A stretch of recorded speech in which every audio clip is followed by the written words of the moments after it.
ও মুসলমান ভাইরা, আমি আপনাদের সামনে এমন একটা আয়াতে কারিমা তেলাওয়াত করেছি, সূরা তোহা থেকে এমন 3টা আমি আয়াত তেলাওয়াত করেছি, যেই 3টা আয়াত যখন মানুষ মাটি দেওয়া হয়, ওই 3টা আয়াত পড়ে দোয়া করা হয়। আমি আপনি দোয়া বুঝি না, তরজমা বুঝি না, তাই তো আমরা উপলব্ধি করি না।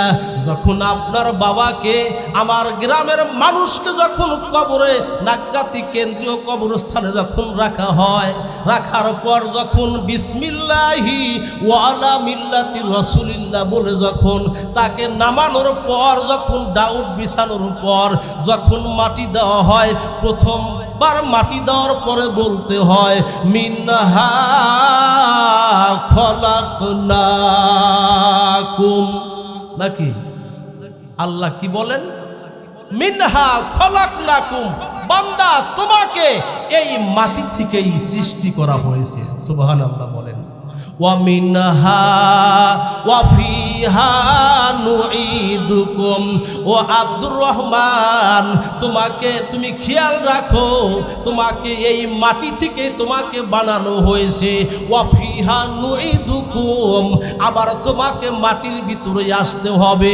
ওয়া মিনহা নুখরিজুকুম তারাতান উখরা, এমন একটা সময় আসবে যখন ইসরাফিল আলাইহিস সালাতু ওয়াস সালাম সিংহায় ফুৎকার দিবেন, ওই সময় আবার এই কবর থেকে তোমাদেরকে পুনরায় উঠানো হবে।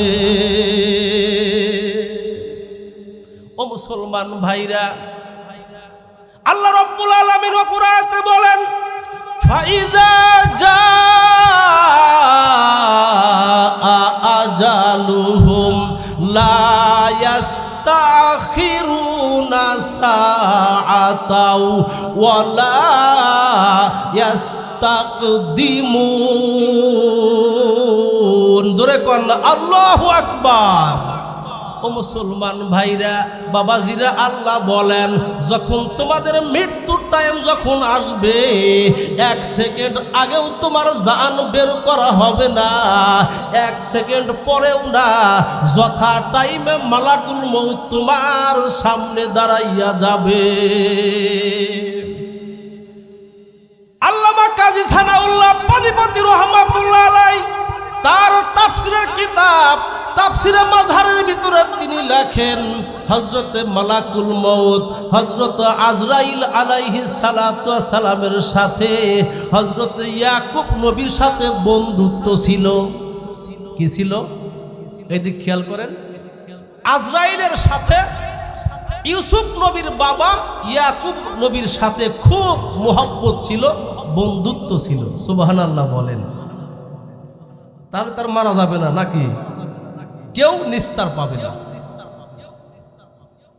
বন্ধুত্বর খাতিরে হযরতে ইয়াকুব আলাইহিস সালাতু ওয়াস সালাম ডাকতে বলে, ভাই আজরাইল, আপনি তো আমাকে ভালোবাসেন, আমিও আপনাকে ভালোবাসি। জোরে কোন সুবহানাল্লাহ। বলে, ভাই ইয়াকুব, আপনি কি বলতে চান? ডাকতে কয়, ও আল্লাহর ফেরেশতা আজরাইল, আমি একজন নবী, কিন্তু কোন নবী দুনিয়াতে থাকতে পারবে না, কোন ওলিও দুনিয়াতে থাকতে পারবে না। এমন একটা সময় আসবে আমি নবীও দুনিয়াতে থাকতে পারবো না।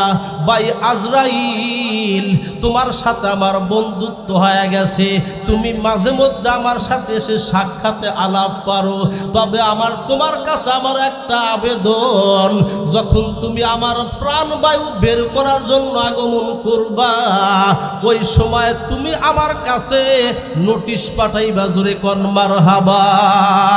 जहाँ तो कहा है रबूबियत खुदा का, जहाँ तो कहा है रबूबियत खुदा का, वहाँ तो कहा है नबूवत मुस्तफा का, वहाँ तो कहा है नबूवत मुस्तफा का।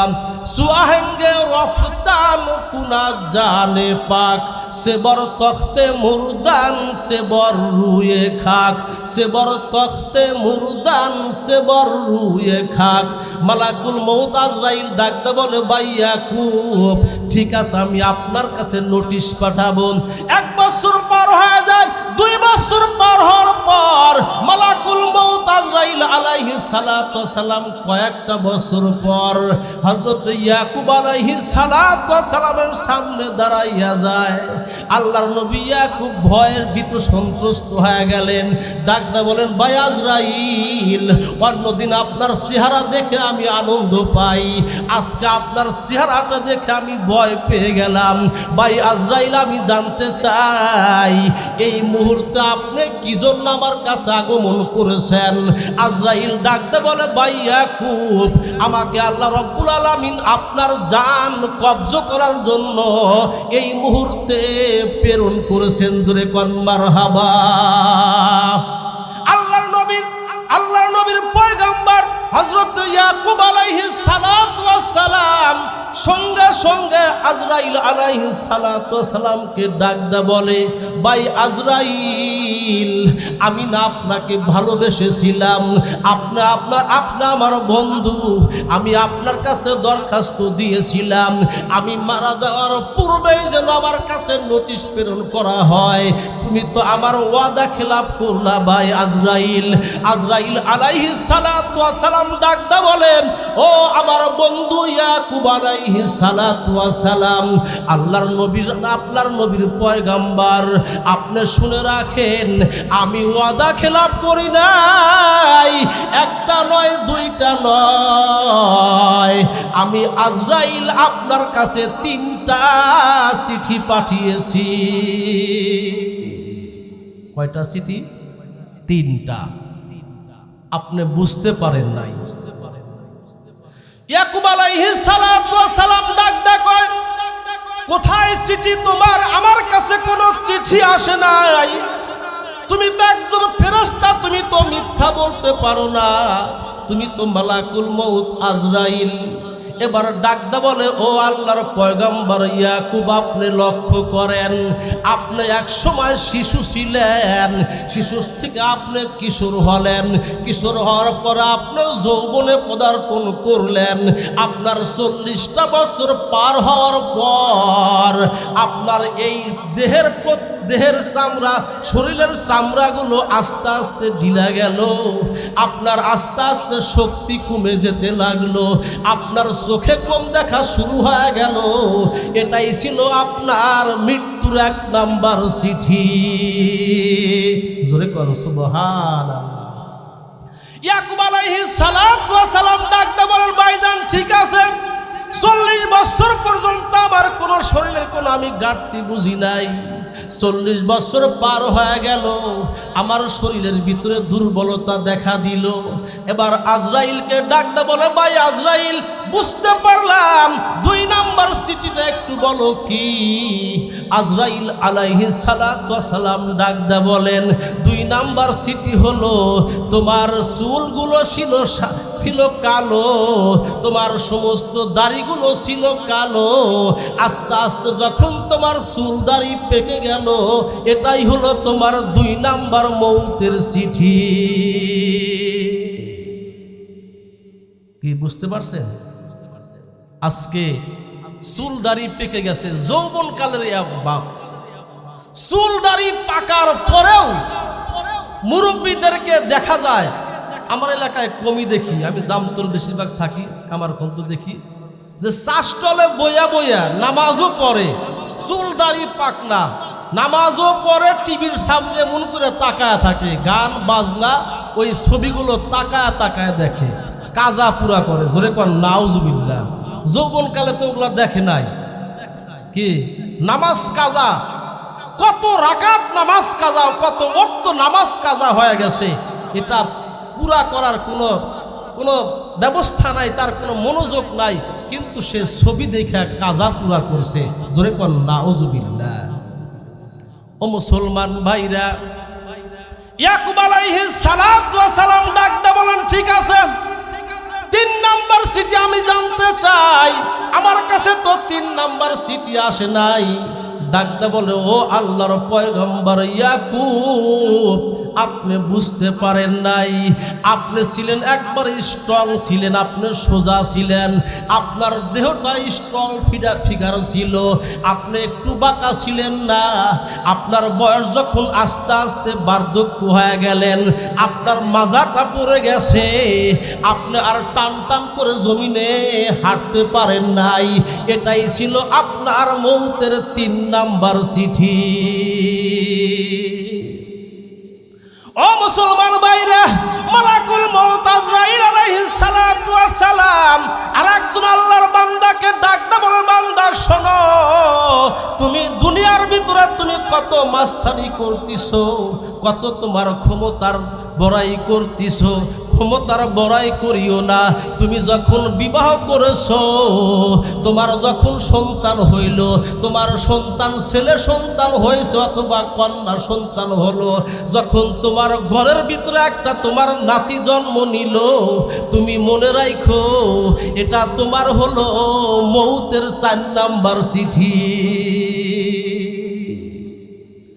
দাদাগুলো ডাক দেয়, নানা নানা বলে ডাক দেয়, আপনার অন্তরটা খুশি হয়ে যায়। কিন্তু মনে রাখবেন, নাতি যখন জন্ম নিল, আপনার আর বাহাদুরি দেখানোর মতো কোনো টাইম নাই।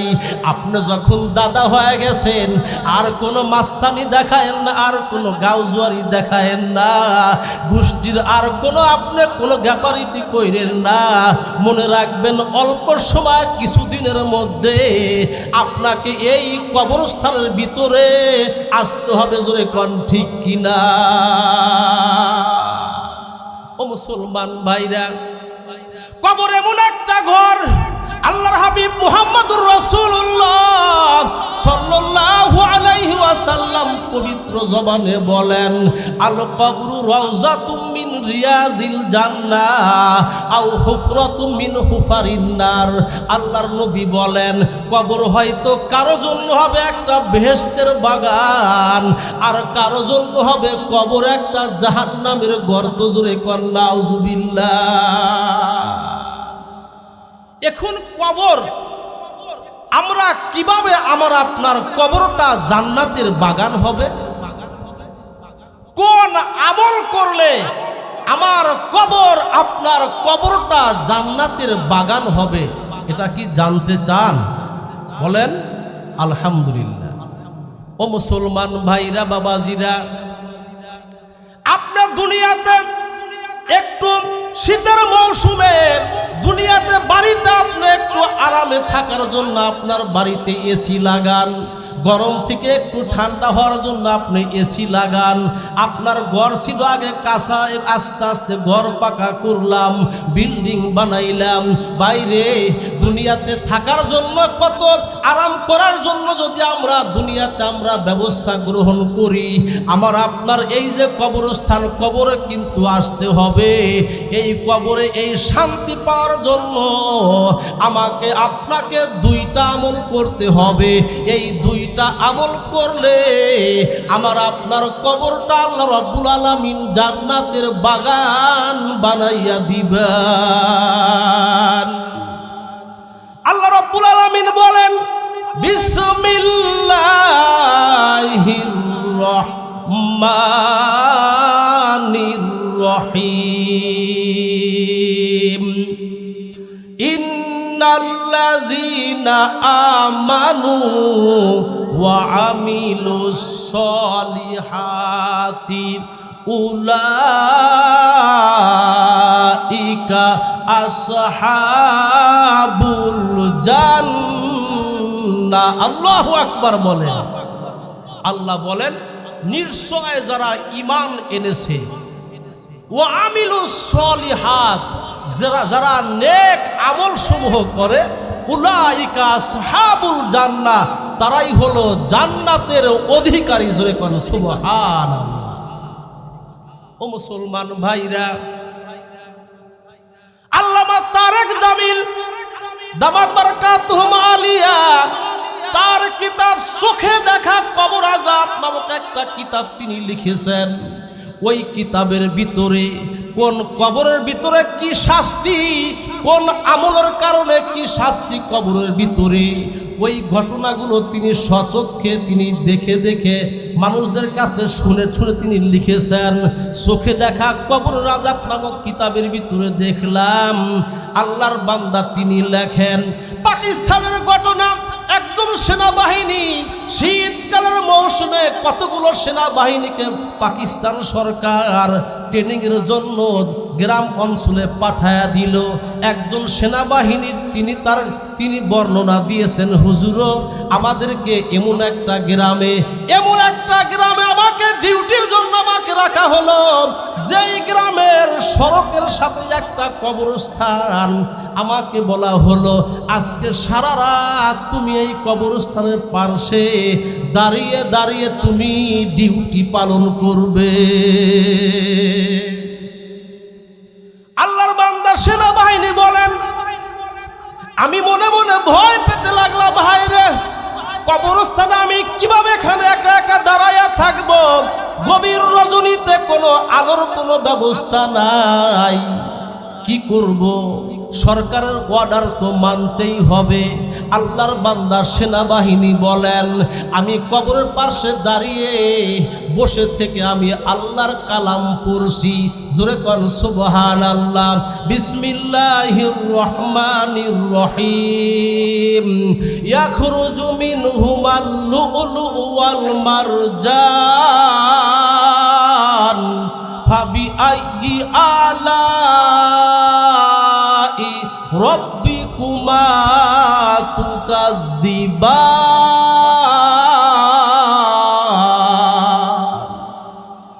আল্লাহর বান্দা সেনাবাহিনী কবরের সাইডে দাঁড়িয়ে দাঁড়িয়ে আল্লাহর কোরআন তেলাওয়াত করতেছেন। রাত্রি যখন গভীর হয়ে গেল ভাইজান, আল্লাহর বান্দা পিছন থেকে একটা বিকট শব্দ শুনতে পেল। আল্লাহর বান্দা সেনাবাহিনী পিছন দিকে তাকায়া আবার সামনের দিকে তাকায়া দেখেন পিছনে তো কোনো লোক দেখা যায় না। এই আওয়াজ কোত্থেকে আসে? সেনাবাহিনী হতভম্ব হয়ে গেলেন।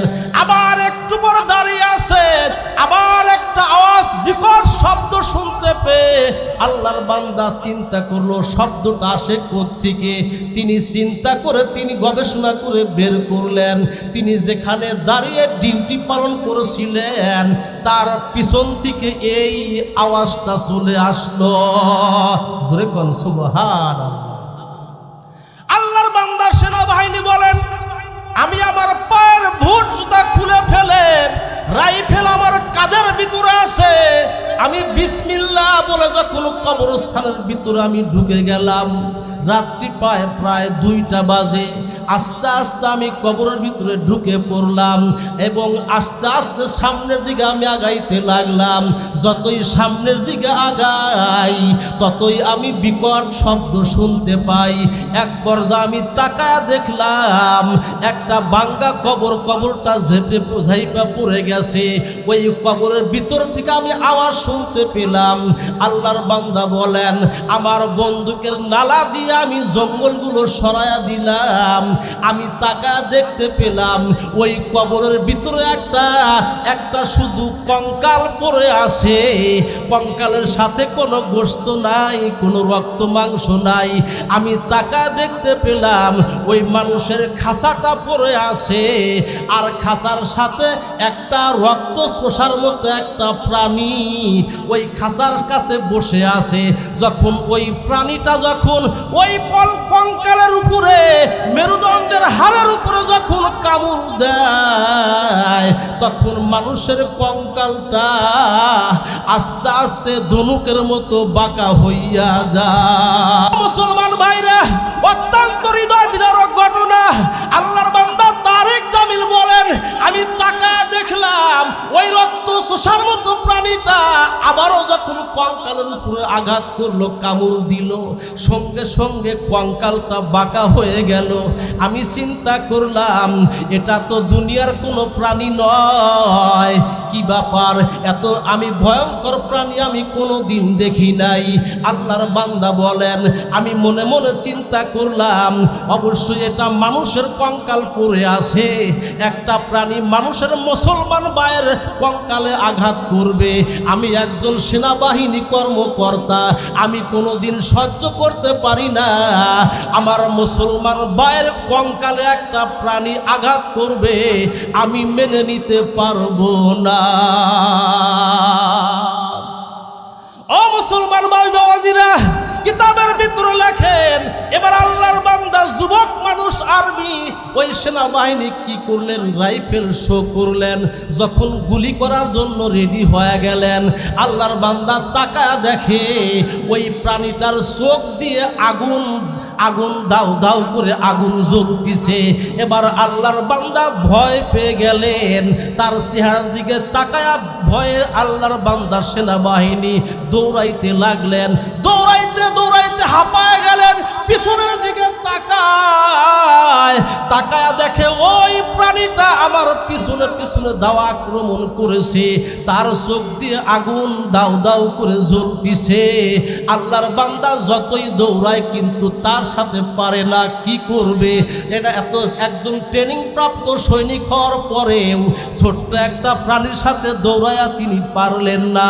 দৌড়াইতে দৌড়াইতে হাঁপায় গেলেন, সামনে একটা পুকুর দেখতে পেলেন, এবার কি করবেন চিন্তা করে কোনো কুল কিনারা না পেয়ে মনে মনে সিদ্ধান্ত নিলেন, আমি তো আর দৌড়াইতে পারবো না, ওই যে সামনে একটা পুকুর দেখা যায়, ওই পুকুরের ভিতরে আমি ঝাঁপিয়ে পড়বো, হয়তো এই প্রাণীটা পুকুরের ভিতরে নামবে না। ও মুসলমান ভাইরা, আল্লাহর বান্দার সেনাবাহিনী দৌড়ায়া দৌড়ায়া যখন পুকুরের ভিতরে যখন ঝাঁপায়া পড়লো ভাই, সঙ্গে সঙ্গে ওই ছোট্ট রক্ত চোষার মতো প্রাণীটাও যখন পুকুরের ভিতরে ঝাঁপিয়ে পড়লো, কিতাবের ভিতরে লেখেন মুহূর্তের ভিতরে ওই পুকুরের সমস্ত পানিগুলো এমন হিট হইতে লাগলো, পানিগুলো টকবক টকবক করতেছিল, জোরে কন্যা নাউজুবিল্লাহ।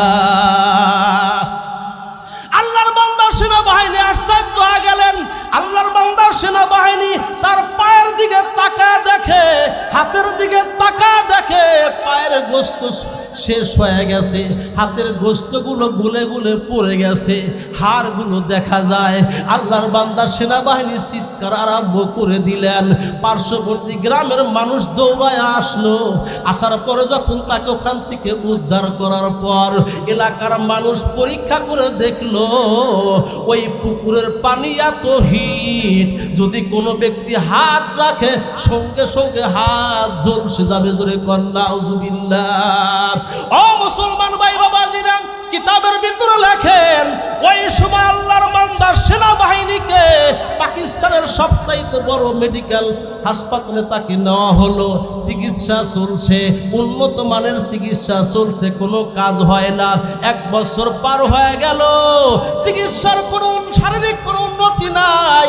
এবার ডাক্তাররা ভোট বসার পর চিন্তা করলো, হাই রে, আমরা কত পুরা মানুষকে আমরা চিকিৎসা দিয়েছি, কত মানুষকে আমরা চিকিৎসা দিলাম, উন্নতি হয়ে চলে গেল, এই সেনাবাহিনীকে আমরা বাঁচাইতে পারলাম না। একজন মুরব্বী, একজন সাইজের একজন মুরব্বী বয়স্ক ডাক্তার, এবার তাকে এক সাইডে ডাকতে বলে, ভাইজান একটু আপনি বলেন তো আপনি কি দেখেছিলেন, একটু আমি জানতে চাই। ডাকতে বলে, আমি কবরের ভিতরে এমন একটা প্রাণী দেখেছিলাম, ওই প্রাণীর ভয় আমি দৌড়ায় আমি পুকুরের ভিতরে নেমে পড়েছিলাম। আল্লাহর বান্দা ডাক্তার ডাকতে বলে, শোনেন, যতই আমরা চিকিৎসা করি না কেন, যতই আমরা অ্যান্টিবায়োটিক ওষুধ আমরা লিখি না কেন, কোনোদিন এই ব্যক্তি সুস্থ হবে না, কারণ তাকে কবর আযাবের ফেরেশতা আক্রমণ করেছে। যাকে একবার কবর আযাবের ফেরেশতা আক্রমণ করে ওই ব্যক্তি কোনোদিন সুস্থ হতে পারে না।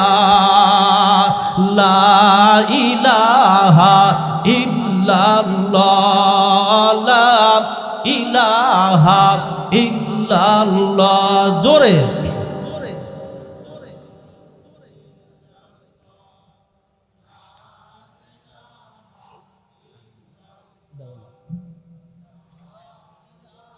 মুহাব্বতে লা ইলাহা ইল্লাল্লাহ লা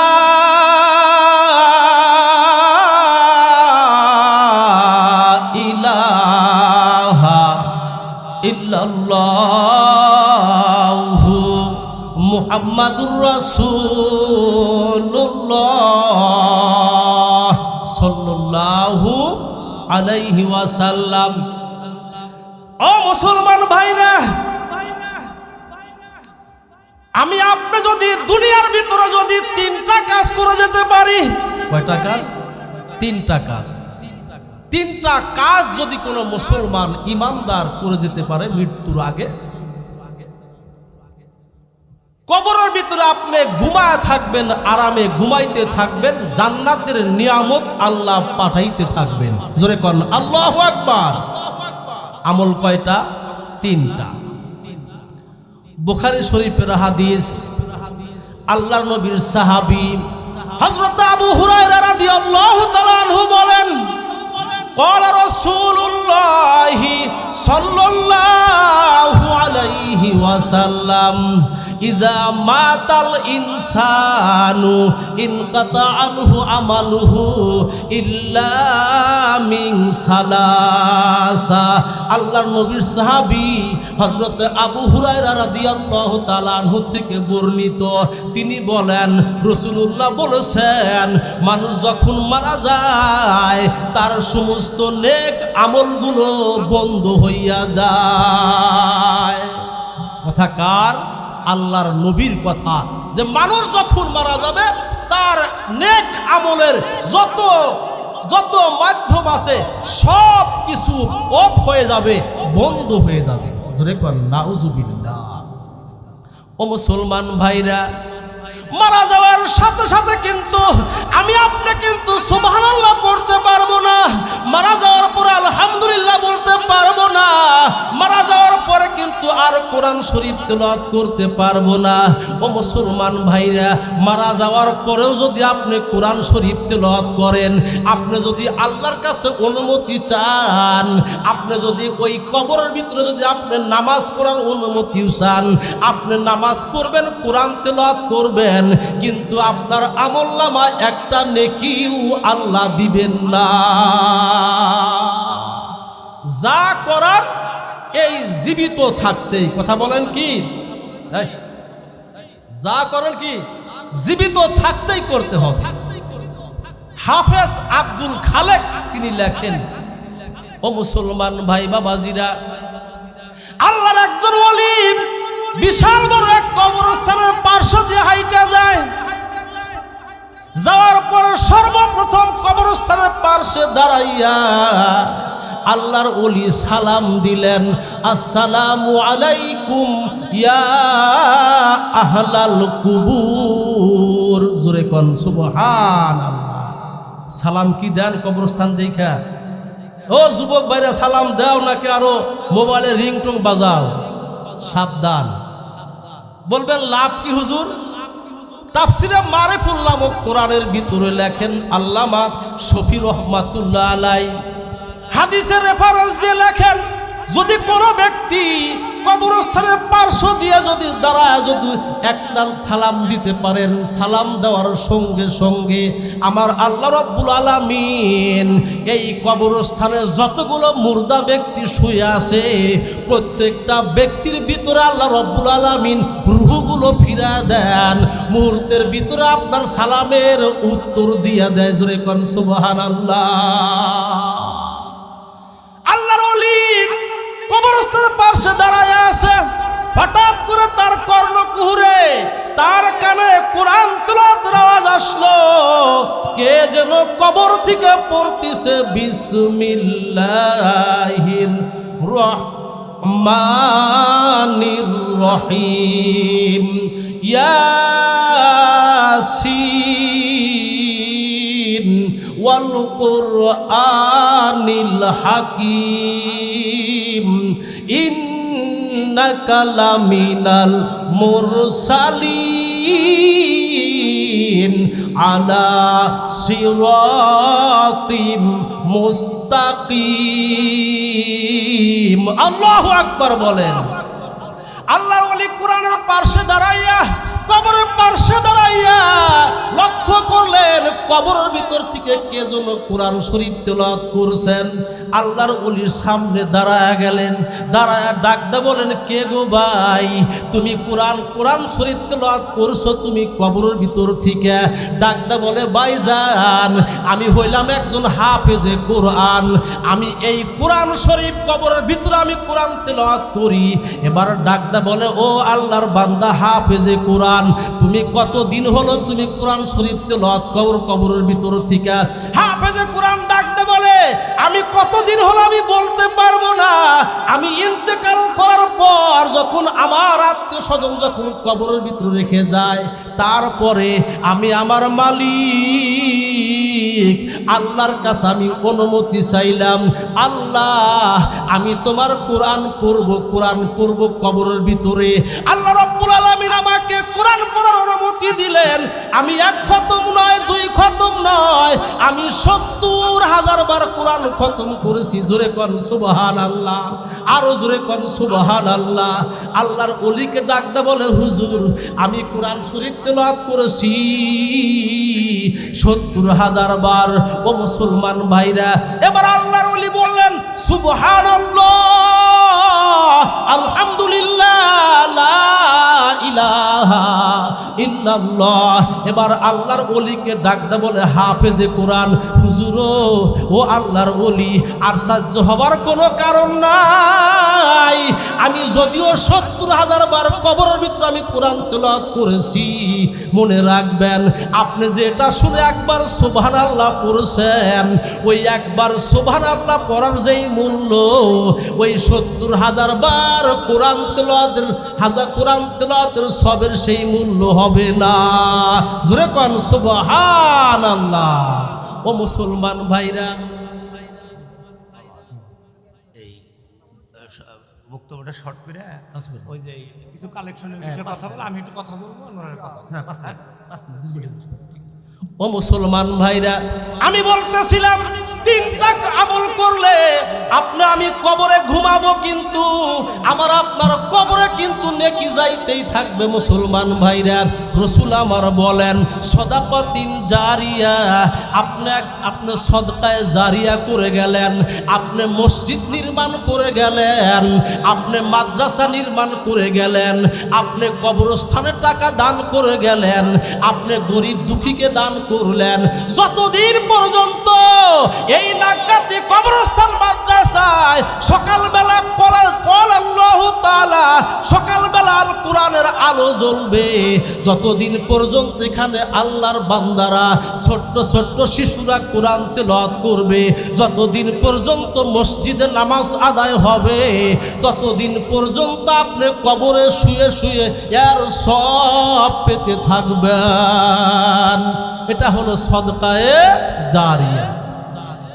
2 নম্বর আল্লাহর নবী বলেন, আও ইলমিন ইউনতাফাউ বিহি, এমন ইলম শিক্ষা দিয়ে যাওয়া, আপনি একজন ব্যক্তিকে আপনি কোরআন শিক্ষা দিলেন, 5 জন 10 জনকে শিক্ষা দিবে মাসআলা মাসাইল।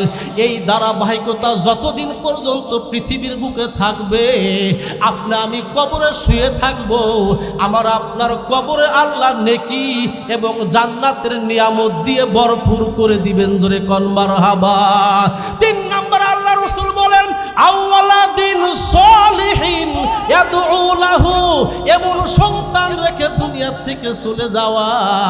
আপনি যখন দুনিয়া থেকে চলে যাইবেন, আপনার সন্তান যদি 2টা হাত আল্লাহর কাছে তুলে যদি বলে, রব্বির হামহুমা কামা রব্বায়ানি সগীরা, যিকরা। আপনার সন্তান যদি কোরআন শিক্ষা করতে পারে, আপনার সন্তান যদি সূরা ইয়াসিন তেলাওয়াত করে যদি আপনার জন্য দোয়া করতে পারে, মনে রাখবেন আপনার কবরটা আল্লাহ রাব্বুল আলামিন জান্নাতের বাগান বানা দিবেন। জোরে কোন সুবহানাল্লাহ। ও মুসলমান ভাইরা, এই যে কবরস্থানে আল্লাহর ওলির কথা বলতেছিলাম, আবু কিলাবা স্বপ্নের ভিতরে তাকায় দেখে তার গ্রামের কবরস্থান ফেটে গেছে। জোরে কোন সুবহানাল্লাহ। গ্রামের বড় একজন আলেম, সে স্বপ্নে দেখতেছে সব কবরগুলো ফেটে গেছে। তাকায় দেখে সব কবরের লাশগুলো দাঁড়ায় গেছে, সকলেই জীবিত হয়ে গেছে। জোরে কোন সুবহানাল্লাহ। সকলের হাতের ভিতরে একজনের হাতের ভিতরে নূরের প্লেট, সকলের চেহারা জান্নাতি চেহারা। জোরে কোন আল্লাহু আকবার। আল্লাহর ওলি খুশি হয়ে গেলেন, আমার গ্রামের কবরস্থানের যারা আছেন নিঃসন্দেহে তারা জান্নাতি জান্নাতি। আর একটু সামনের দিকে আগায় গেলেন, তাকায় দেখে একজন মুরব্বী মানুষ কবরের মধ্যে দাঁড়ায় আছে, শরীরটা হালকা পাতলা হয়ে গেছে, শরীরের ভিতরে জাহান্নামের আগুনের দাগ, তার হাতের ভিতরে কোনো নূরের প্লেট নাই, চেহারাটা কালো হয়ে গেছে। এবার আল্লাহর বান্দাকে ডাকতে বলে, ভাইজান আমি লক্ষ্য করে দেখলাম সকলের চেহারা তো জান্নাতি মানুষের মতো, সকলের চেহারা হয়ে গেছে, সকলের মুখে হাসি, সকলের হাতের ভিতরে নূরের প্লেট রয়েছে, কিন্তু তোমার মন খারাপ করে আমি জানতে চাই। ডাকতে বলে, ভাইজান আপনি যাদের কবরের অবস্থা ভালো দেখলেন, যাদের চেহারা আপনি সুন্দর দেখতে পেলেন, ওরা হলো ওই সমস্ত ব্যক্তি তারা দুনিয়াতে এমন সন্তান সুসন্তান রেখে দুনিয়াতে বিদায় হয়েছে। বাবা দুনিয়ার থেকে চলে আসছে, বাবা জমি জমা ব্যাংক ব্যালেন্স রেখে আসছিল, তার ভিতর থেকে আল্লাহর রাস্তায় তারা ব্যয় করেছে। হুজুর আমি এমন একজন অসৎ সন্তান রেখে আসছি, আমার ধন সম্পদের অভাব নাই, লক্ষ লক্ষ টাকা আমি রেখে আসছি, আমার সন্তান তো কোনোদিন নামাজ পড়ে না, আমার সন্তান মসজিদ মাদ্রাসায় কবরস্থানে দান করে না, যার কারণে আল্লাহ রাব্বুল আলামিন আমাকে কবরের ভিতরে শাস্তি দিচ্ছে। এবার ডাকতে বলে, হুজুরও একটু আপনি আমার বাড়িতে যান। এবার রাত্রি যখন পোহা গেল, আবু কিলাবা রহমাতুল্লাহ আলাই ওই ঠিকানা মোতাবেক যখন ওই আল্লাহর বান্দার বাড়িতে চলে গেল, তার সন্তানকে ডাকতে বলে, আব্দুল্লাহ তোমার আব্বা কবরের ভিতরে, তোমার আব্বার কবর এই অবস্থা, তুমি কি নামাজ পড়ো না? কয় না, ওই যে আব্বাকে মাটি দিয়ে আসছি 3 দিনের লোক খাওয়াইছিলাম, 40 দিনে আবার কিছুদিন নামাজ পড়েছিলাম, আর কোনোদিন নামাজও পড়ি না, মসজিদ মাদ্রাসায় দানও করি না। কয় তোমার আব্বা কবরের ভিতরে শাস্তি ভোগ করছে, তোমার আব্বার জন্য তুমি একটু রেডি হয়ে যাও দোয়া করতে। আবু কিলাবাকে ডাকতে বলে, হুজুর আমি আপনি আমারে তওবা পড়ায়া দেন, আজকের থেকে আমি তওবা করলাম, আর নামাজ কামাই দিব না। আবু কিলাবার হাতের ভিতরে কয়েক হাজার দিরহাম দিয়ে বললেন, হুজুরও এই টাকাগুলো আপনার হাতে দিলাম, আপনি গরিব দুঃখীর মাঝে আপনি মসজিদ মাদ্রাসায় দান করে দেন, হতে পারে আল্লাহ রাব্বুল আলামিন আমার আব্বার কবর আযাবকে আল্লাহ মাফ করে দিবেন। দ্বিতীয় দিন স্বপ্নে দেখে আল্লাহর বান্দার কবরের ভিতরে আল্লাহ রাব্বুল আলামিন সবচাইতে বড় আলোর ব্যবস্থা করে দিয়েছেন।